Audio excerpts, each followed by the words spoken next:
Hello and welcome. So today I'm getting ready to settle into what I know is going to be a wonderful, inspiring conversation with Louise Livingstone, researcher of the holistic heart. Hello and welcome, Louise. Hi, Les. Good to see you. And you. So you, along with myself and Peter Granger, who obviously isn't with us this evening, are founders of the Awakening Heart Collective, which is a new venture that we're all very excited about. And as one of the founders, you are going to be an important part of this podcast. And so over the coming weeks, months, maybe even years, we will have a lot of conversations that will take us deeper into your research and your ideas. And there's so much knowledge and wisdom you have about the heart that we really will be able to fill quite a few hours on this. But I thought, as this is the first of these recorded conversations between us, it would be really nice today to begin by finding out a little bit about you and your personal story, and really how you've moved through your life to get to the point where you are now, which is someone who's so passionate about the heart and completely committed to spreading its message out into the world. So I really hope that our audience will get a little sense of how you've got to this point, and I know they're really going to enjoy hearing about your story. But before we delve into that, I wanted to do a little bit more of a formal introduction to you, and I'm just going to refer to my notes a little bit here. So Louise, you have an MSc in Holistic Science from the Schumacher College down here in Devon, and a PhD in Transformative Education from Canterbury Christ Church University. And today you bring your research and ideas on the heart to the world in several ways. So you founded the Heart Sense Research Institute, which I want to give the website address. Is it Heart Sense Institute? heartsenseresearch.co.uk. heartsenseresearch.co.uk. Yeah. And from the website, its mission is to support and empower individuals through the sorry, I'll start that again. To support and empower individuals and organizations to return to heart and reconnect to life. And through the Institute, you run a number of online courses, quite a lot of online courses, as well as live events, and also some one-to-one coaching. Yeah. So I know you are also co-founder and director for the Center for Myth, Cosmology and the Sacred. And I definitely want to find out a bit more about that later. You also do some work for the Scientific and Medical Network. And on your website, you describe yourself as an intuitive artist, a stone whisperer, and an earth energy worker. And again, I'm very much looking forward to finding out a bit more about all of that later. So I think from that, Louise, we already know you're a very busy lady. Every time I speak to you, you've got masses on your plate, so I know you're very busy. But I want to start now by going back into your personal story, and if you don't mind, going quite far back in your life and talking to you a little bit about your childhood. I know from knowing you a little bit that you are a very deep thinker. You like to reflect on the deeper meaning of life. And I was just wondering, when I was thinking about the questions I wanted to ask you, have you always been that way? Were you a child that was interested in those sort of questions? So tell me a bit about that. I think I definitely was. I think I've always been deeply connected to the earth, to stones in particular.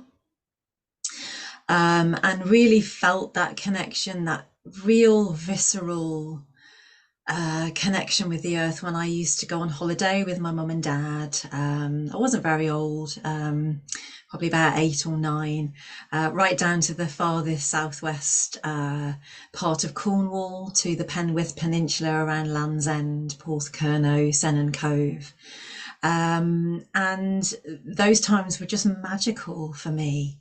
I just recall having these deep conversations with the earth, with the wind and the sun and the rain and the stones and the heathland and the little divas, the little beings that live there. And it was that the world was just infinitely alive and chatty, and I felt part of just this great big unfolding. It was exquisite, and I try and take myself back to those times in my mind's eye, in my heart's awareness. I can't quite reclaim that same experience, but it will live in me, in every cell of my being, forever. And that sounds like a beautiful experiences, very happy times. You have Yeah. said, and I hope you don't mind me mentioning, but you've said in your thesis that your home environment in childhood was challenging also at times. Yeah, so that's a contrast, really. So I think I found my solace, I found my family in the land. Mm, The stones, the trees, the plants, the animals, they were all my friends in a home environment that was challenging. It was full of conflict in many, many different ways. Um, and I believe I chose that, mm-hmm, but it was lovely to have the the earth that mm, welcomed me with no judgments, unconditional love. And that was something that it was my nourishment, my food, my mm. nectar. Yeah. Yeah. And did you feel different from other children, from your peers, or did you have friends that were connected or had that same sort of sense of connection with the earth? Yeah, I guess I always felt different, and I couldn't Mm, quite explain why that was. I always felt there was something different in me. Always felt a little bit of an outsider. mm-hmm, So it was really important that I tried then to fit in. So I mm, started to think of, well, how can I fit in and not be quite so strange or weird? right. And what sort of age do you think that you were starting to really Mm, perhaps suppress part of yourself, maybe even to fit yeah. with others? Around about, I'm still in primary school, so it would have been around 7 or 8 years of age, just Mm, really trying to fit in and to mm, not be strange. And I used to have a little unicorn, a spirit guide, unicorn spirit guide that I used to watch fly around my classroom. right. Um, and that was my support in the classroom.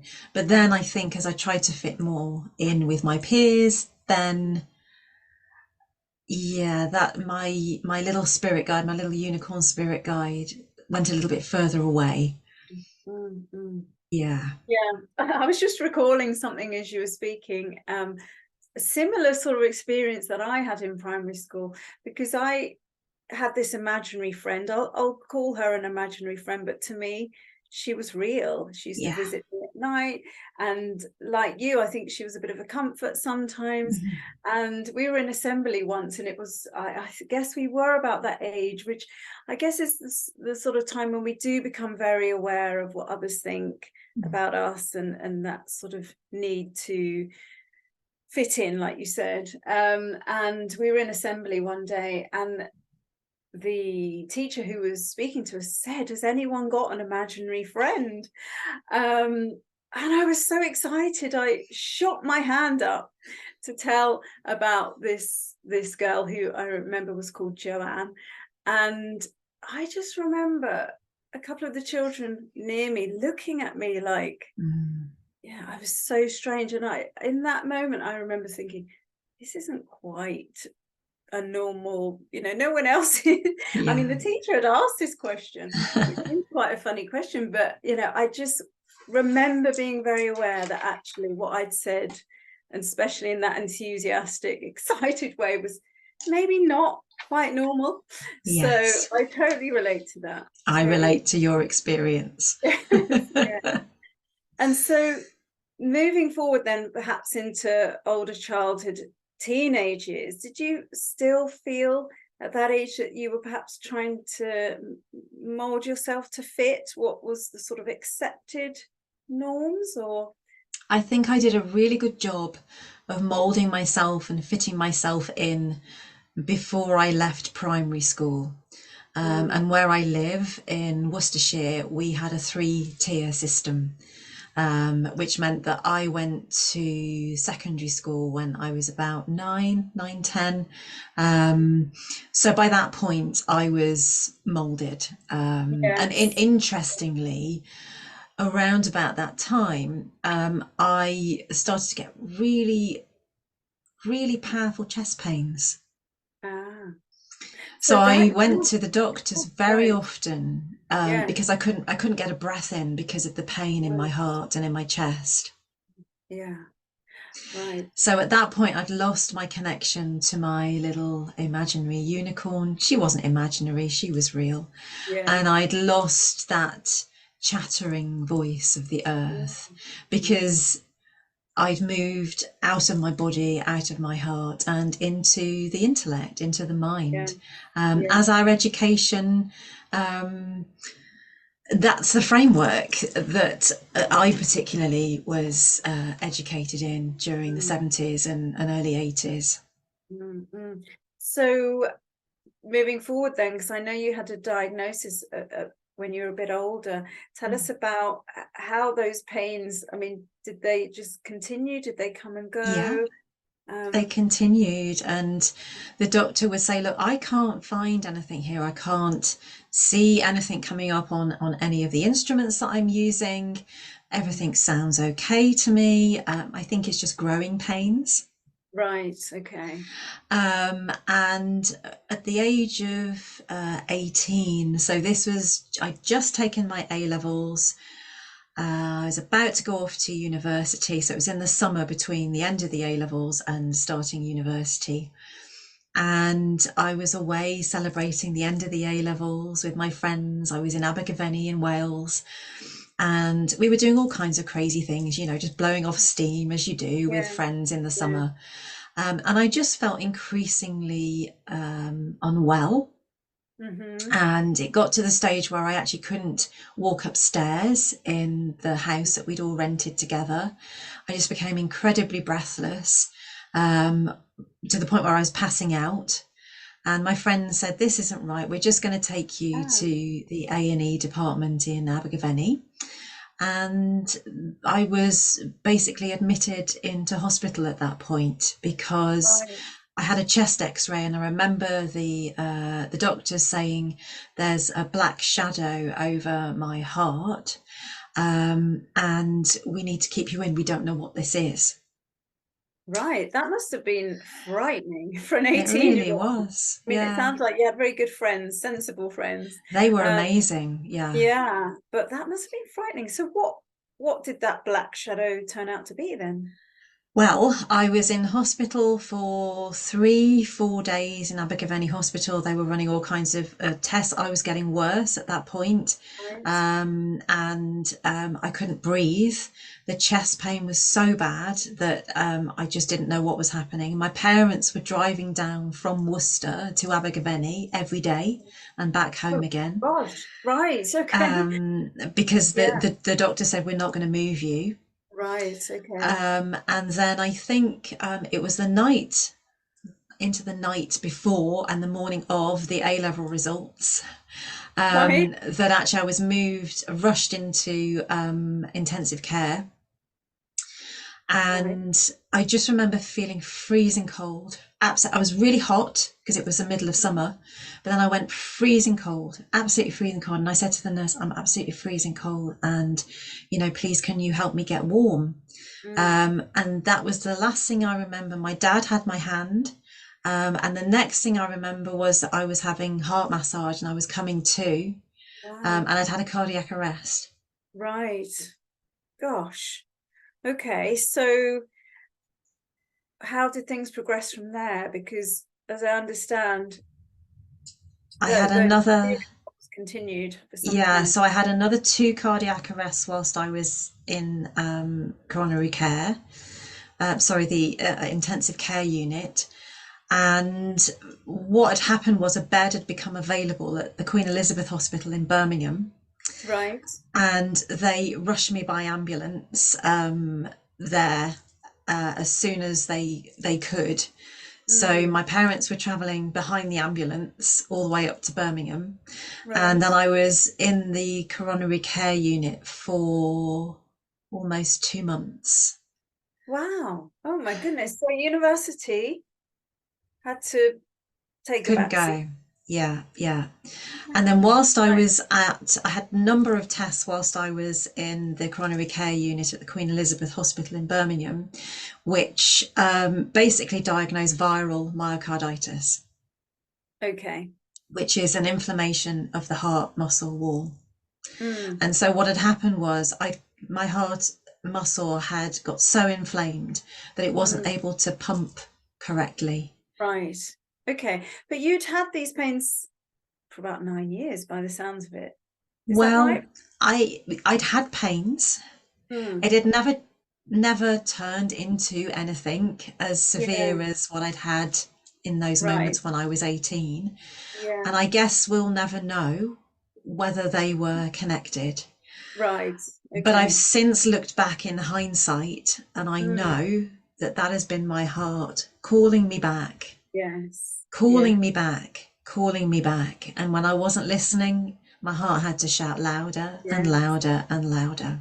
Mm. But So it's only recently I've realised that. yes, well, I was going to say at the time when you were going through this really serious health problems, did you have any sense that there was something deeper going on, and that because you had that connection as a very young child, was there any reemergence of that around that time, or not at all? Or You'd have thought, given what I went through, that there would have been. I'd yes. had near-death experiences. I'd been on very powerful drugs, Mm, but no, not at mm, all. I don't know whether I tried so hard to fit in, mm, and learn a completely different way of being in the world, that actually that was so strong and so powerful that even that experience didn't at that moment in time call me back to mm, reconnect with my mm, heart. mm, I mean, I was left with a pacemaker. Um, I've had so many investigative procedures through, the vein in my artery at the top of my leg where wires have been pushed into my heart. mm, All kinds of things happening to me, really strong doses of medication. But no, it was like my I turned even further away from my heart and just shoved right. myself. I locked myself in my head at that point, I think, and I didn't want Okay. anything to do with my body. Right. So you were scared I by your was heart, really, I imagine. really scared. And I Yes. think that's Yeah. what happened because Right. I didn't, my brain, my mind didn't trust my heart anymore. I just Mm, lost faith in my mm, heart's ability to keep me alive. mm, mm. So take us forward a bit then. So did you go to university? Were you So a well year enough? later, I took a Right. deferred place. I went a year Yes. later. I studied business studies with a French major and Hmm. marketing. Right. Okay. And then you left university. Did you get a job at that point? Yeah. So I went straight into a job and didn't last very long in that job. I didn't really like it. Moved on to another job and but I was with somebody at that point, so I got married within 2 years of leaving university. Oh, right. Okay. Okay. And Yeah. what was going on with your health at that time? Were things stable? Were you still experiencing Fairly stable, yeah. pains? Yeah. Fairly stable. The pains had gone away. I'd got the pacemaker in. I was on the medication.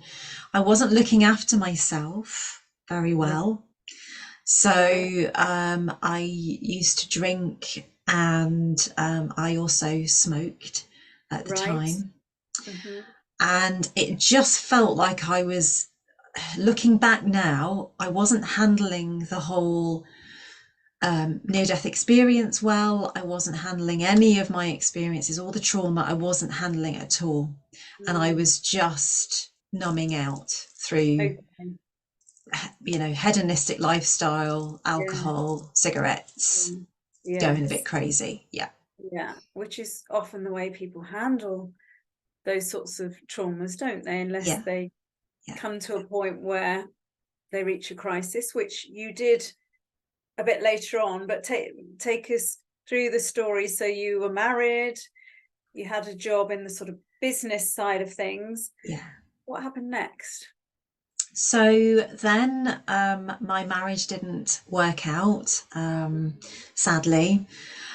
I met then my partner, my husband now, who I'm with now, Right. who awakened something in me. That was Mm. my awakening, Right. because there was this deep sense of this something more, this energy, this awesome power that runs through our lives.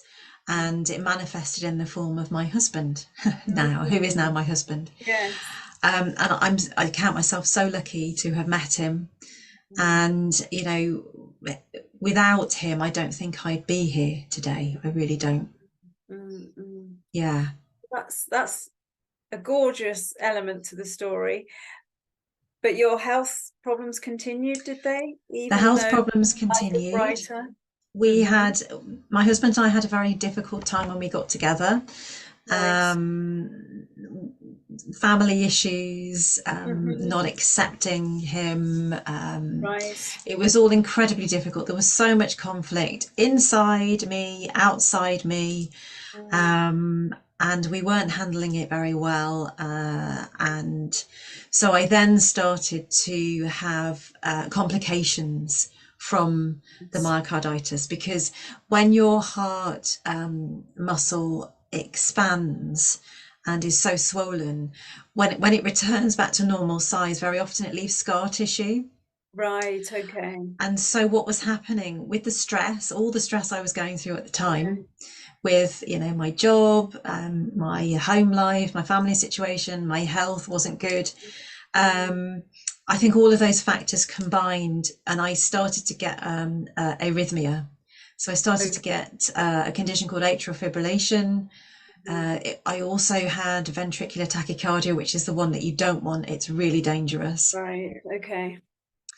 And all kinds of different rhythms. I was basically getting them all. You must So have been I would, in and out of hospital, were in you? and out of hospital, probably every Yeah. week. Yeah. Really. Mm. So because of that, and because I'd lost faith in my heart's ability to keep me alive Yeah. anyway, and then I was Mm. getting these arrhythmias, I was even more jammed in my head and not wanting to even listen or look at my heart. Um, and I became agoraphobic. So I had Right. severe anxiety, wouldn't leave the house because it was a mile away from the hospital at the time. Oh, So the gosh. Right. hospital was my savior, Mhm.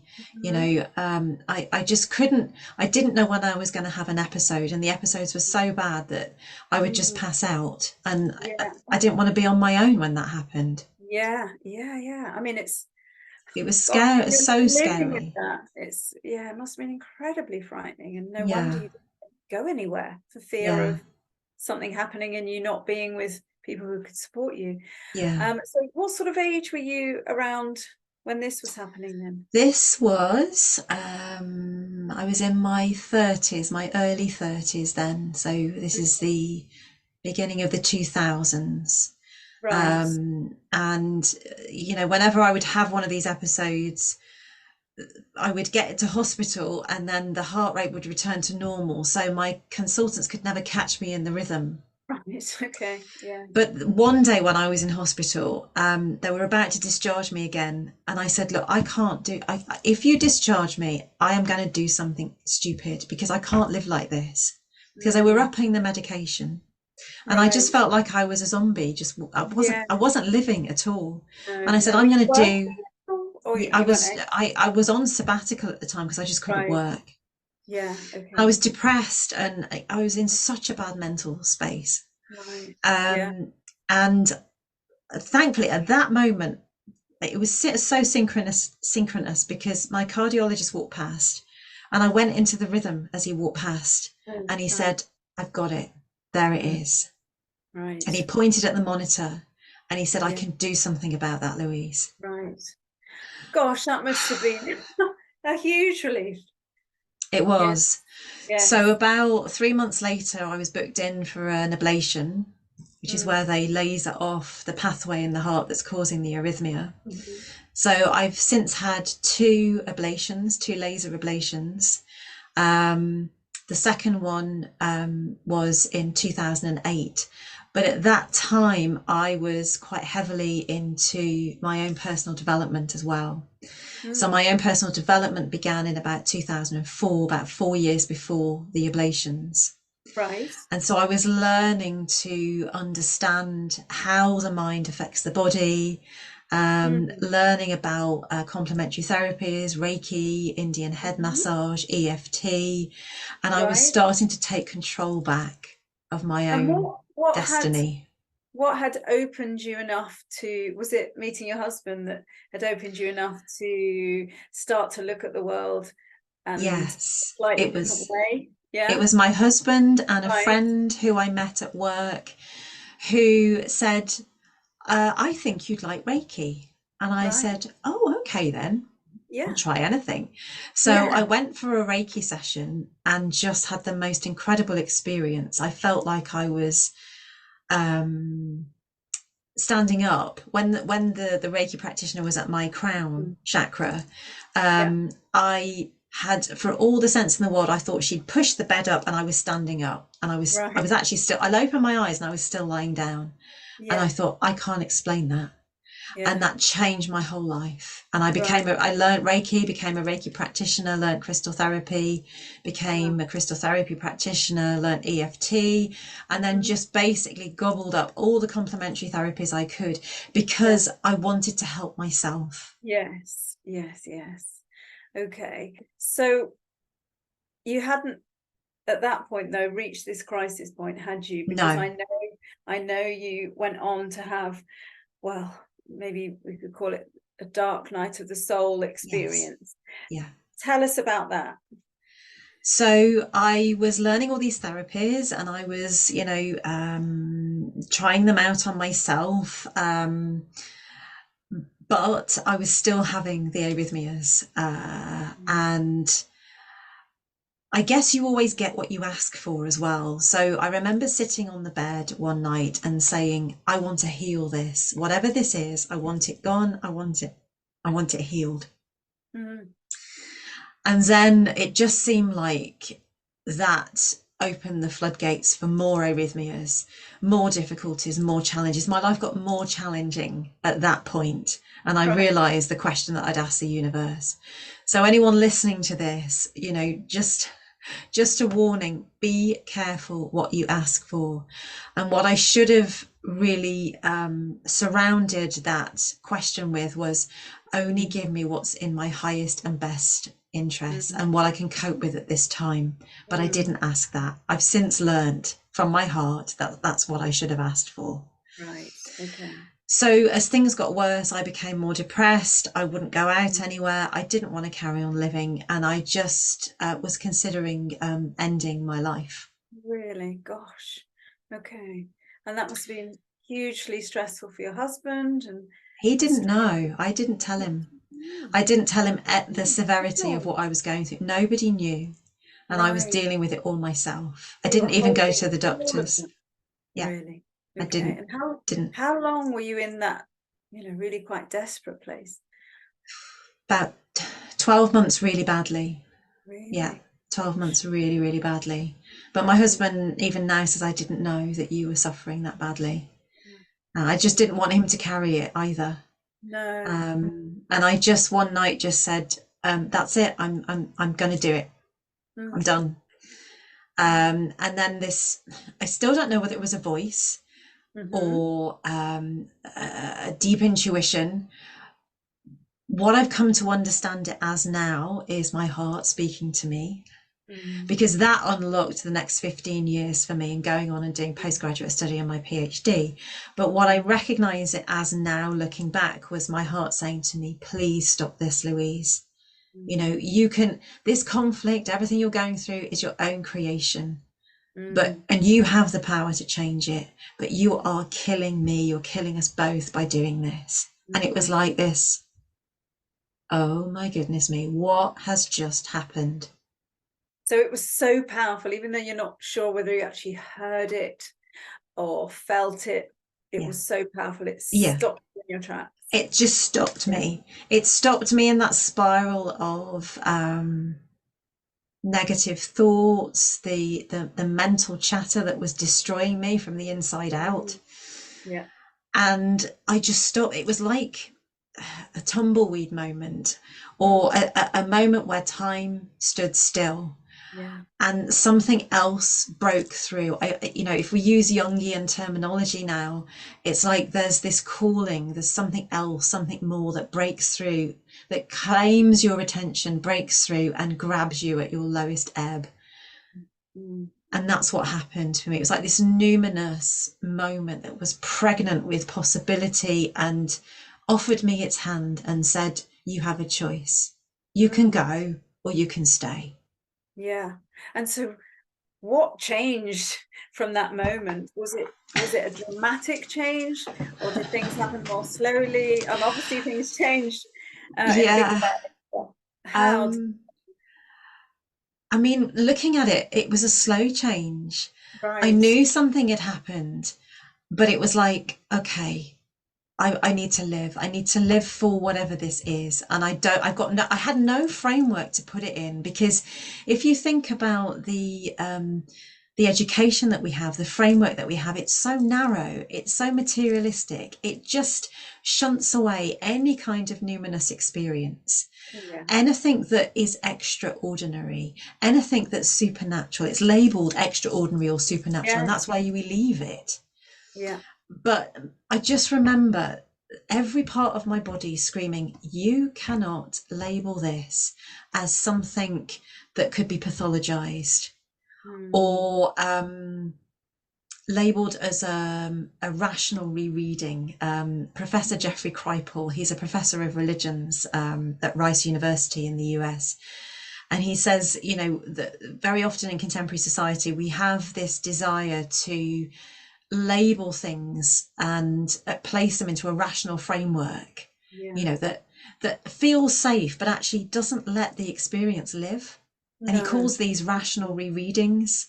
Right. Okay. And a rational rereading could be a pathologized, I could have gone to the doctors, they could have said you're hearing voices, and they could have put me on some kind of drug to prevent that from happening. And I wasn't going to allow that to happen. Something in me said, no, Mm, follow this where it leads. There's mm, no time scale on it. There's no time limit on this. Just keep going as you've been going, but stay yeah. here, be Yeah. here. Hmm. And I did. Yeah. And I So, guess but yeah, go I on. was gonna say you'd had a bit of a grounding by then in some of these complementary Yeah, therapies, and you'd yeah, had experiences of healing, you'd done your own studies. yeah, And then when this experience happened, like you say, yeah, something pushed through, yeah, opened you up, yeah. um, and you decided to follow it. I And did. I did. It what a was like path you've gone since. this little thread, this tiny thread that Mm, I took hold of and I mm, didn't let go. mm. And so where did that lead? You went on to study your So, um So Your yeah, so this was PhD. mid 2000s. So I this tiny thread led me to people, led me to books falling off the shelf. You know, this is over a period of time. I met the most incredible person who lived around the corner from me, who'd just come back from New Zealand, and we went on little pilgrimages together. And it was just so lovely to have her in my life. And, you know, she got on really well with my husband. And so we reconnected with the earth again. And I was like, Yeah. oh, this is what I used to do when I was a little girl. Yeah. And, you know, it was like things were just opening up and it just Yeah. felt good. And we sold my husband and I, we sold our home because we just felt that, you know, the contemporary paradigm, the framework wasn't working for us. You know, what were we working for? What were we doing? Yeah.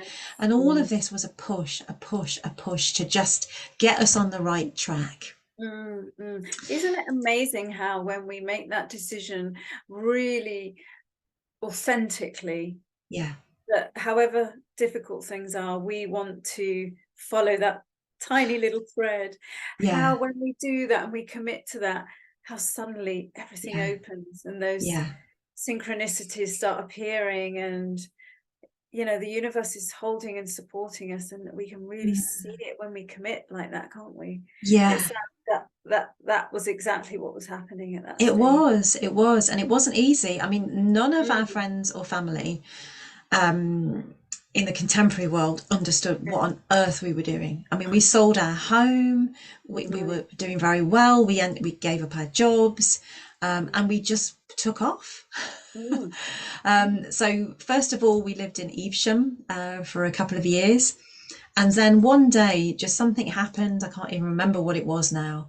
I'd had a difficult interaction with somebody, and then this email popped into my inbox where I was working. I wasn't happy where I was working, and it said the next intake of the MSc in Holistic Science at the Schumacher College in Devon is open for applications.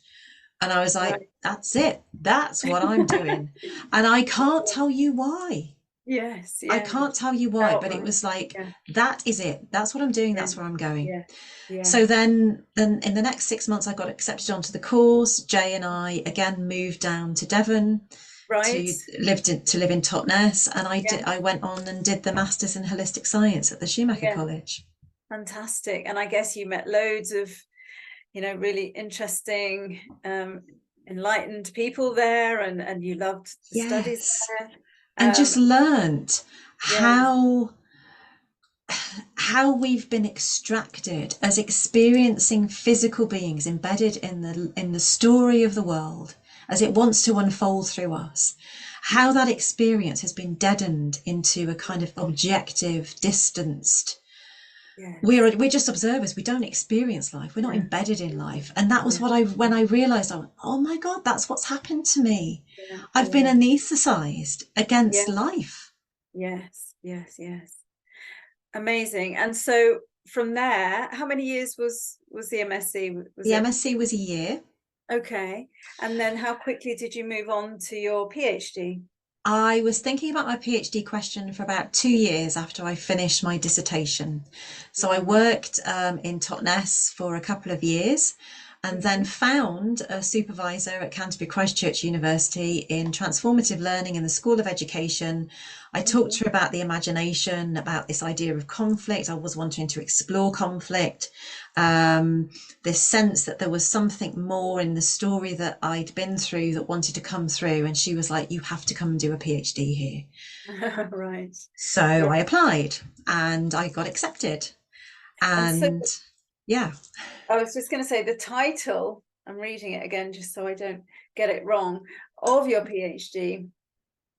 How can the thought of the heart offer effective ways of engaging with conflict? yeah, So, obviously, conflict you had experienced a lot throughout your life, inner conflict yeah, and outer conflict. yeah. Um, and like you say, you were thinking about how is these life experiences, what do they mean? What's the deeper meaning? What do you mean there? I just wanted to clarify thought of the heart. Yeah. What are you meaning by that? Such a good question. Mm. I need to couch this in a little story, if you'll forgive me. Okay. Yeah. Because when I arrived to do my PhD, which I actually got a scholarship for too, which I was Right. very, very blessed, so I could do it full time for over 3 years. Fantastic. Yeah. And how all that came together was incredibly synchronistic. It was like I was on my path, and my Yeah. heart was just like, okay, keep going, keep going. But at that point, I still didn't know that was my heart speaking to me, which is Right. interesting. Okay. So Yeah. I had started to talk about this idea of the space between people, the creativity of the space, the intelligence of the space, the something more that Mm. surrounds us, the intelligent Mm. wisdom that we all live in. And I Yeah. called it the space between. And in the first week, when I started doing my research, I went to a seminar. And it was a seminar with James Hillman, the archetypal psychologist, book called The Thought of the Heart and the Soul of the World. Right. And then this whole seminar was talking about James Hillman, talking about the heart as an organ of imaginal perception. Mm. It's the heart that receives the world first. The world speaks to us through the heart, and then everything gets passed up to the brain, the mind, the discursive intellect for analysis. But it's the Mm. heart that responds to the world Mm. as it's this barometer, this kind of compass. And I was like, oh my goodness me, That that's really what hit this you. is Yeah. about. And Yes. it just That must put have been an my amazing, whole life yeah, awakening. Yeah. in that thought of the heart. So James Yeah. Hillman says that the heart thinks because it thinks in images, because the world, I'm looking at a green bush out here, beautiful Mm. green bush. My Mm. heart receives that first. It's the primordial language of the Mm. world. It's what our ancient ancestors, before language, is how they would have been in the world. This kind of embodied, exquisite, delicious, Mm. beautiful kind of experience of the world.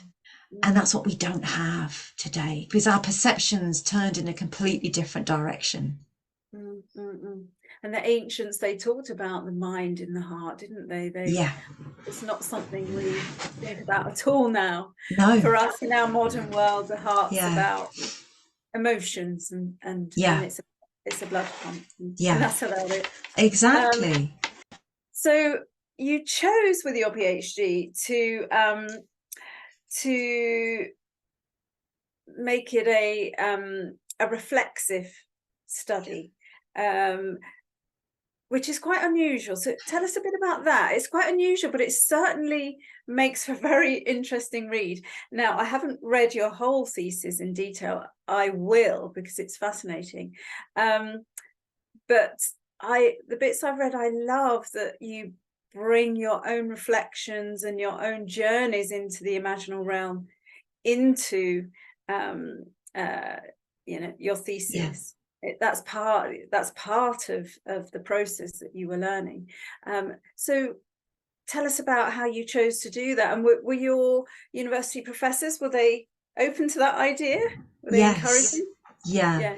Yeah. I was so lucky. I really was lucky that Mm. the School of Education, and was very, and still is, very influenced by the discourse of transpersonal psychology and Mm. transformative learning.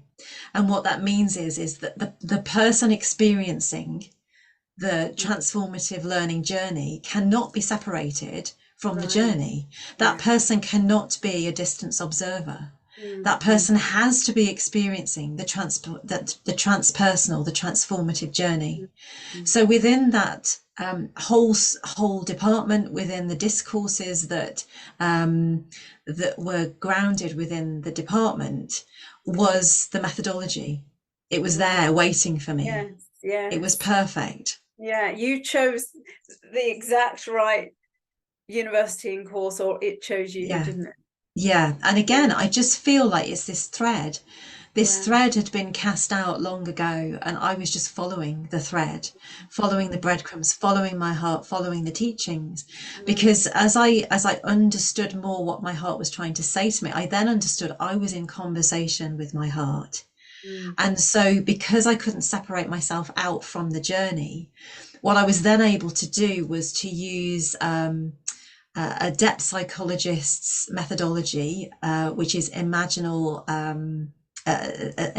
methodology, by a gentleman called Dr. Robert Ramanujan. And he uses his methodology that says the researcher cannot separate themselves from the research, and that if something draws you into research, it's that something that's reaching out to claim you. Yes, And I yes, was yes, like, well, my heart's been reaching out to claim yes, me. That's the research. So his yeah. methodology, in with the foundational, sort of framework from transpersonal psychology and transformative learning, all came together to help me to bring out the voice of my heart. And um, doing a PhD is a very intense experience. You were doing it full time. Yeah. How were you, and it can be stressful, but how were you coping with the intensity of the learning? And what was happening to you with your health at that point, as you were, as I think you've said many times, you were beginning to just really get it, that your heart had been reaching out to you for a long time. You were Yeah. beginning to build that communication with your heart and finally listen to it. So was your health starting to change during that process, but also with the intensity of the work? Yes. My mental health improved considerably, Wow. which might sound a bit strange given that you're under so much pressure, for Yeah. 3 intensive years, and you've got to read. And I was reading and writing every day from 7 till, Wow. late in the evening, Yes. every single Yes. day. Yes. Yes. And I still needed more time, really. But you have to do it within that time frame. But my mental health was improving because it was like my mind was going, oh, okay, right, I see the heart. I can see the difficulty and the challenges that you had, heart. You were trying to reach out, you were trying to scream, please listen to me. I can offer you so much, because the heart, as I've come to understand it, is an organ of imaginal perception. It's an organ of knowing. It's how we know our place in the world. And so that my mind started to release its control, and my mind didn't feel like it had to control everything, to do everything for me, and that actually I could start to trust my heart again. And so I started to become more embodied, more whole, and then started to feel like, oh, I could feel the world again. I could feel the world speaking to me. I could feel the raindrops, the importance of the sun, and I could feel my cells for the first time in God knows how long. And it was just this beautiful relationship between my heart and my mind that started to heal. Yes. What an amazing awakening experience to have gone from that point where you just could barely even think about your heart. It frightened you so much, Yeah. and then going through that, really dark period, but then Yeah. slowly coming out and following that thread, and then finding where you were meant to be, and then Yeah. learning to trust again, Yeah. and becoming embodied again. I mean, how Mm-hmm. amazing. You've talked about the imaginal, Yes. um, and I wonder if you can say a bit more about that. We talk about imagination, but what's the difference here with what we think of in a day-to-day way of imagination, and then the imaginal realm? Yeah. How do they fit together? Well, the imaginal comes from a scholar, a religious scholar called Henry Corbin. And he was deeply influenced by Sufi teachings and the Sufi mystic Ibn Arabi. He lived in the 12th century. And so the Sufi mystic teachings say that the heart, if one continues to work with one's heart, and keep polishing your heart and keep living, through your heart with all the heart's beautiful, benevolent qualities, and just keep listening to your heart, that you can polish your heart to such a high degree that you can see the divine. That actually the divine is made manifest in you as a physical being. So for Henri Corbin, the image of God is made manifest in the heart, which is why he talks of the heart being a place of imaginal perception. So he uses the term imaginal to kind of distinguish it between what we would understand as the imagination. In contemporary society, we understand the imagination as being fantasy, not quite real. Made up. It's childish. Yes. Yes. But again, that's a flaw. That's a fundamental flaw in our perception of what the imagination is. Mm, So that's a distinction, mm, that the imaginal is its own, it has its own reality. It's just as real as this realm mm, because there's a truth to it, but it's in its own energetic frequency. And it's there that we can, for the Sufis, they can meet the divine, they can see God, they can meet God. mm. Amazing. Yeah. And Um, it's just so powerful. And then when I started to work with my heart as an organ of imaginal perception, and then start to think of my imagination as being just as true, just as valid, what might it be like if I opened up my imagination to these realms of being that I used to know as a little girl that we started off mm, talking about? yes, yes, That's where the reality comes in, because they're just as real, just as true. Just because we can't measure them in our contemporary narrative yeah, doesn't mean to say that they've gone away and they're not real. They yeah, are. yeah. And, as children, like we both started off saying, we both had those experiences as Yeah. children of Yeah. so-called imaginary, and but they were real to us. Hmm. And so many children do, don't they, in those Yeah. very early years. But it's society and our culture that sort of forces us to shut that down. But Yeah. how wonderful that you rediscovered that as part of your journey. Yeah. And the whole idea, I think, around your PhD thesis was that when we get in touch with that place, when we get in touch with that heart knowing, then we have the potential to prevent conflict in the first Yes. place, but also find creative ways to solve existing conflict. So Yes. talk a bit about how do you feel that connection to that heart knowing and being in that imaginal realm, how can it prevent and solve conflict? I think it's more, what I understand now is that my personal journey with my heart and everything my heart's taught me as I sit at the feet of my heart, because that's how I see myself now. My heart is my guard, my Mm, guardian, my teacher, my friend, my mm, elder. yeah. And so if I sit at the feet of my heart and my heart's teaching, my heart's beautiful benevolent qualities, what my heart has gifted me over the last however many years that my heart's been speaking to me through all the experiences, it's how I've changed, how I've grown. Mm, And so my heart's taught me that I can, if I'm feeling conflicted, then I need to come into, something that's stuck, that's sort mm, of I'm in a relationship with something, with an idea, with a thought, with a concern, or with another person. mm-hmm, Conflict always arises in relation. mm-hmm, What is it that I am conflicted or constricted around? That's what my heart will ask me. And mm, because I've done my heart's work with me so deeply, I now have 11 hearts that I work with, 11 different hearts that help me. So I can look at a particular heart and say, okay, courageous heart, what am I missing here? What do I need to see in order for me to work more mindfully, more mm, skillfully, more wisely, more mm, heartfully with the mm, conflict that I'm feeling in me, mm, in mm, this mm, relationship, in mm, this dynamic here. mm, And when I mm, do that, the wisdom comes in. I can mm-hmm, then move towards whatever it is, the worry, the idea, the person, and speak to what's true for me, but also mm, invite a space for the other to speak what's true for them. mm, And because we're both able to show up in our wholeness, mm-hmm, then there's something that's created between us that can help us to move and to transcend or to transmute mm-hmm, that difficulty, that block, that conflict.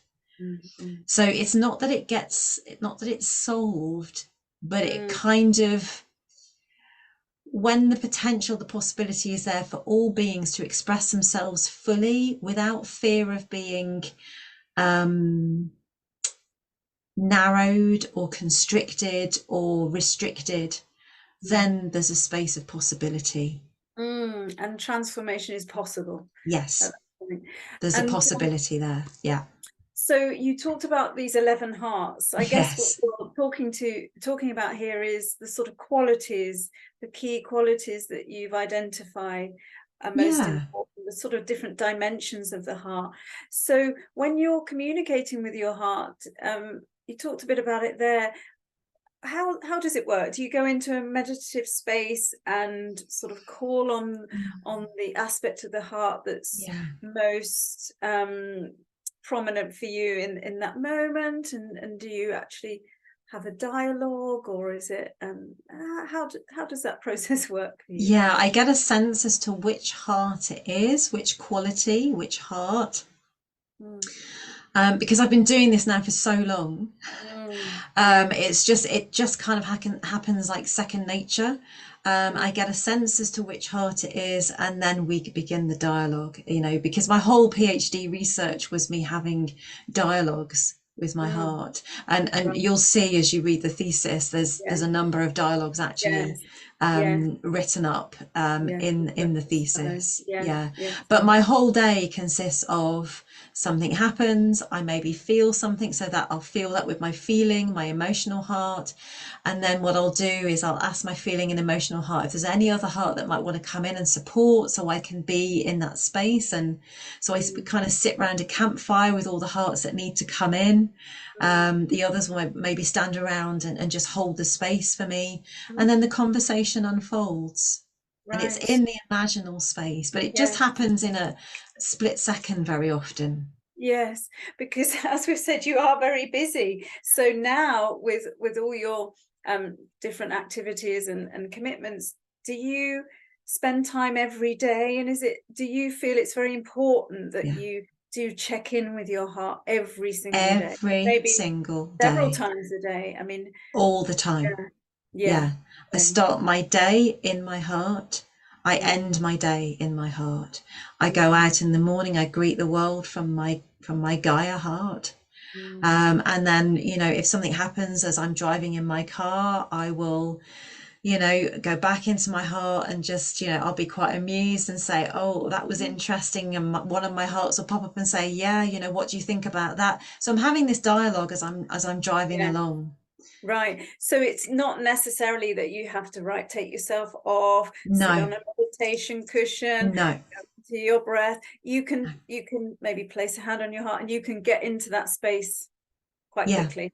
Yeah. Because if you think about it, we've all got mental chatter going on all through the Yes. day.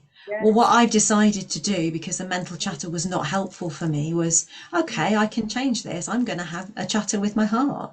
I'm going Mm, to have a dialogue with my heart because I know that that has made me better. I mm, know how much better I am, you yes. know, physically, emotionally, mentally, spiritually. That's where Yes. I'm going to put my attention because attention flows where Yes. energy goes. Yes. Indeed. And you've been through an awful lot and a huge journey over your life to get to this point now. But what's so amazing is that you're now bringing these ideas, bringing these teachings to other people. Um, is this dialogue with our heart something that anyone can learn to do fairly easily? Anyone can do it. Yeah.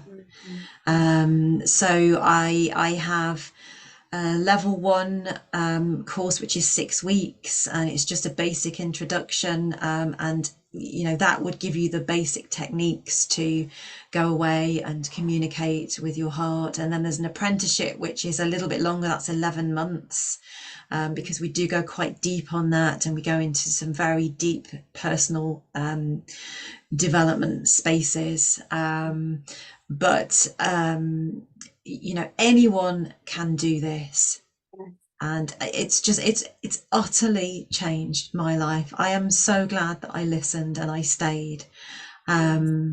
And I use it in everything now. I use it in my work with my consultancy work, in my mentoring. I use it in my day to day, you know, with my mum and dad, Yes. with my husband, and Yes. it's applicable absolutely everywhere. Yes.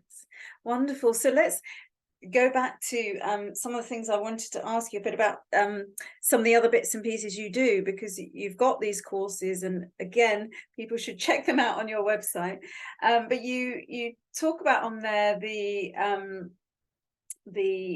Center for Myth, Cosmology and the Sacred, Yes, that you yeah, are co-founder and director. that's So right. Yeah. you're teaching on there, but it's also something you set up. Tell us a bit more about that. Yes, so I used when I was at doing my PhD, I was obviously in the Department for Education, and I was attributed to an MA program called Myth, Cosmology and the Sacred, whose course director was Dr. Angela Voss, and she was my PhD supervisor. So for 4 or 5 years, I taught on the MA in Myth, Cosmology and the Sacred, and I taught my research as it was coming through, which was a real blessing and an honour to do. That course actually folded back in 2021. So there was myself, Angela, and another lady who did the MA, who all came together, and we set up the Independent Centre for Myth, Cosmology and Right. the Sacred, which is basically founded off the MA. And so we've been running now for 3 years. Yeah. We've set up a diploma in Myth, Cosmology and the Sacred, which brings together a lot of the teachings that were on the MA. And so we Yes. teach that online over 12 Right. months. I think it's 12 Yes. months. Yeah. I've been looking at And that course. we I'd love also to have, do it. yes, well, you're very welcome to. Yes. Yeah. And it's, it brings together Angela's teachings in Neoplatonic philosophy and Ficino. She's an expert in Marsilio Ficino, the Right. Renaissance scholar and magician. There's also Mary Atwood, who's my colleague, and she brings in her expertise in art history and Renaissance philosophy. And then I bring in my sort of expertise in Goethean inquiry, romantic philosophy, and obviously heart sense and Earth Gaia connection. Right. So Right. together we span the whole Western tradition of thinking Yes. from the kind of 600 BCE all the way through to now. Yeah. Wow. Wow. Yes, it really looks like an amazing course. I would love to find the time. So talking about art and nature, as I said at the beginning, you do describe yourself as an intuitive artist, and looking at your website, there's a lot of creativity going on there. So what do you mean? I mean, obviously art is important to you. Yeah. What do you mean about an intuitive artist? And tell us a bit about the stones you do that you work Yes. with. Well, as I started to hear my heart more, I then started to hear the land more, and the stones and the animals and the trees, they all started to chatter to me again, that I lost when I was a young girl. And I Yes. was like, do you know what? It was the heart. It was the heart that was the organ of imaginal perception. That was where the world was coming and speaking to me. And so it all kind of fitted together. Yes. So I lived in Kent for obviously a few years when I was doing my PhD, and I just really missed the stones, the standing stones, stone circles, and there's not that many down in Kent, unfortunately. So I started to make them. I started to create my own. So I'd got the energy of them in my room. And my Right. friends were all saying, oh, these are beautiful and you should do more. So that Yeah. it just turned into like a little cottage industry.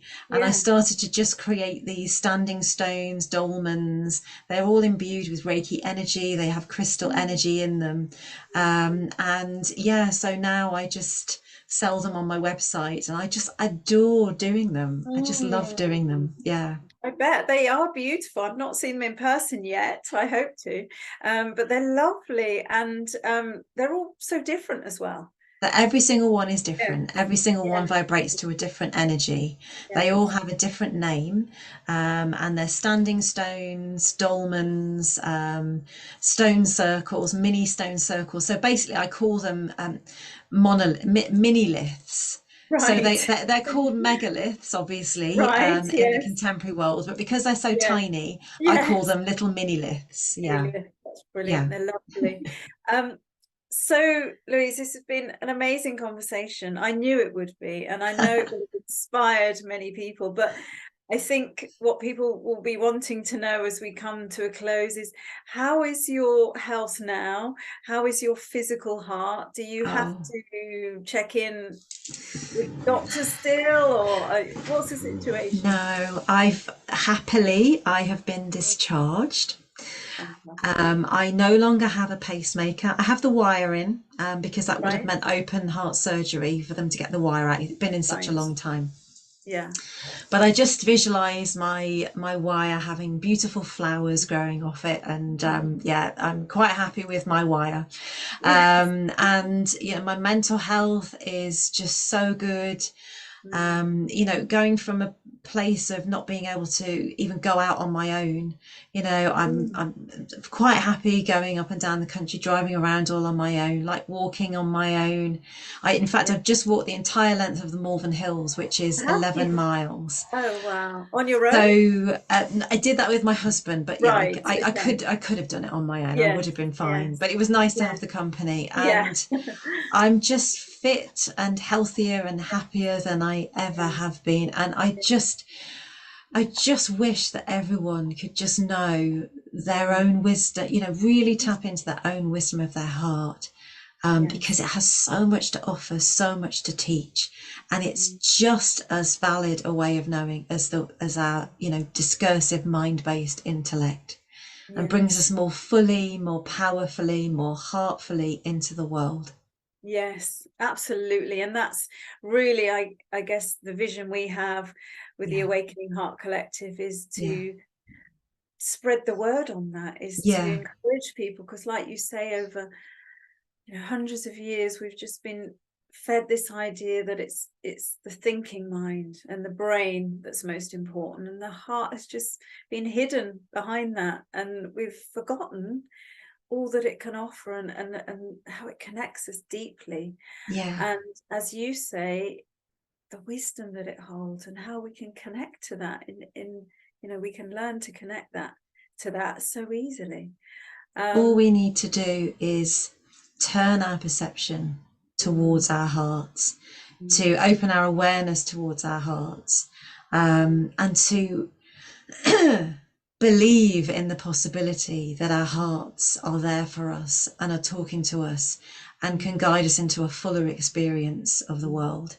mm, Everything is so medicalized, so pathologized, that mm. really the only way that anyone really knows their hearts these days is as a biological organ.